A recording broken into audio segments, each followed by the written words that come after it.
Hello lovelies, and welcome back again to my channel. Well, in today's video I will show you an exceptional way to use your Vaseline, and so after watching this video, mark my words, you will never use it the old-fashioned way ever again. So let's get right into the video. All right, you already know that I don't like wasting time, but of course time is of the essence.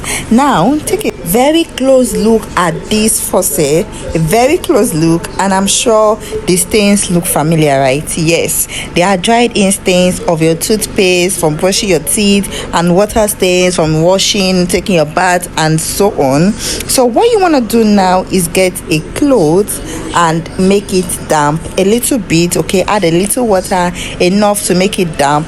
I'm using a towel, it's fine, you can use it too. Like I said, add a little water to make it damp and proceed to clean. Okay, you don't want to add too much water, otherwise you have to use a dry cloth to clean off the excess water again, which is too much work if you ask me. So just go ahead and clean.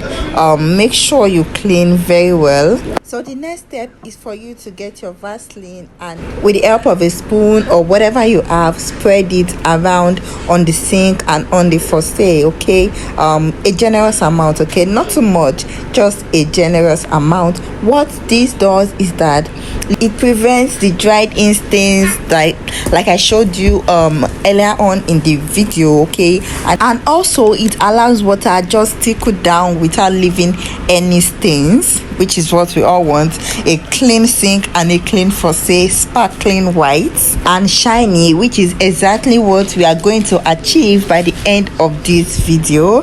So if you've watched up until this point, up until this moment, please be sure to click on the like button, give this video a massive thumbs up, and if this video has been of help to you, please do not hesitate to share with your friends, your families, your colleagues, as the case may be. All right, and so right now, with the help of a toilet paper, just clean out the excess Vaseline. Okay, so it won't be too shining. Well, each to his own. Left for me, I don't want it to be too shiny. I'd rather clean off the excess Vaseline. Okay, now look at that. Isn't this the most sparkling and shiny faucet and sink you've ever seen? If you agree, please be sure to subscribe and support this channel. So right now, this is the finished work, this is the final work. Can you see how the water just trickles down? It does not stay and get dried and then make your sink dirty. You can see. Please tell me what you rate this video. Is it a 10 over 10? Thank you all for watching, and I'll see you in my next video.